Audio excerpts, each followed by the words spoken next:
The Biden administration seems to be getting ready to participate in a war over the Ukraine. Now, the Biden people have already sent over to Ukraine close to 200,000 pounds of lethal aid, ammunition, all kinds of stuff. This is for the kind of frontline Ukrainian troops to be able to block any Russian, incursion, to use the word that Biden himself used. Now, the Ukrainians are saying, look, war is not imminent. We're not saying that.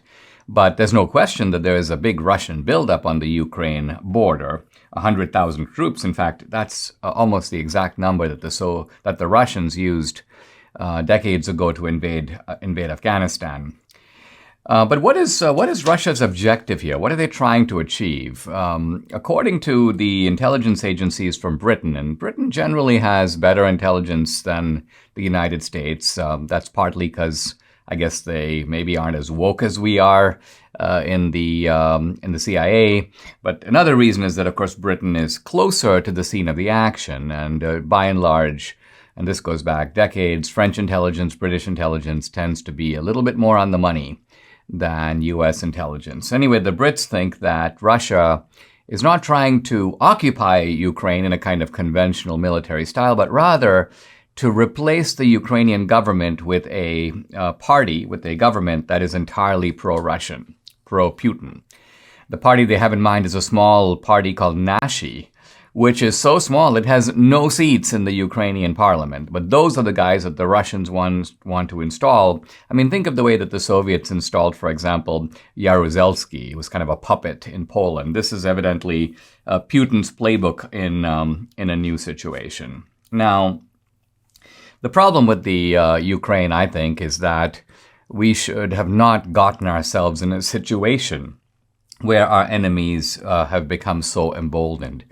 We just haven't, we here, meaning in this case the Biden administration, hasn't taken the steps that would have said to Russia, don't even think about this.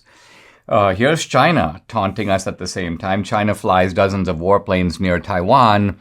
And I think the Chinese are almost saying, listen, we're going to kind of watch this Ukrainian situation. If Biden proves to be weak over there, well, we know what's coming next.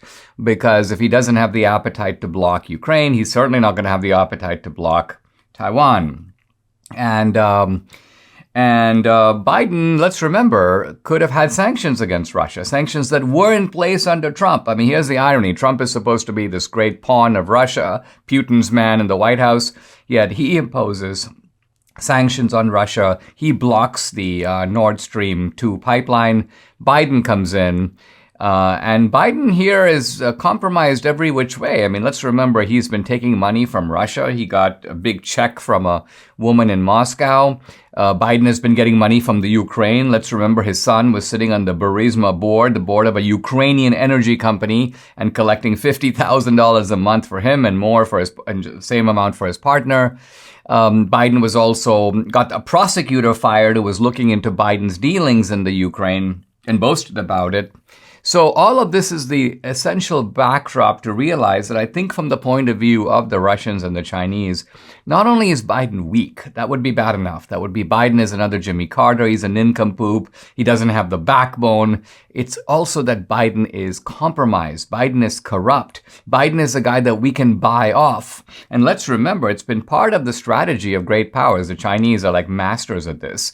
They go to countries where you have tyrants, and these are tyrants who are having trouble getting loans from the International Monetary Fund because they're so corrupt, and half the money ends up with the tyrant. And the Chinese go, listen, no problem. Don't worry about the International Monetary Fund. We'll give you loans. But in exchange, we want access to your minerals. So the Chinese are very used to using the leverage of money. And I think they feel like we used it with Biden and it was successful. Biden is bought and paid for by the CCP. So I think all of this makes it difficult to have a rational debate about what to do about the Ukraine. Now, my view on all this is actually neither the kind of aggressively interventionist tone that you hear from some on the kind of never Trump and the neoconservative wing. But it's not the isolationist view either that we should sort of do nothing. Hey, listen, let's just put up some fences on our southern border. We're going to be okay. No, we're actually not going to be okay. And there are things that we need to do in the world. And Trump understood this, by the way. Trump adopted the Teddy Roosevelt philosophy, which is to be careful when you get involved, but to speak softly, carry a big stick, use it only when necessary, but don't hesitate to use it when it is in fact needed. We shouldn't get involved in conflicts where our vital interests are not involved.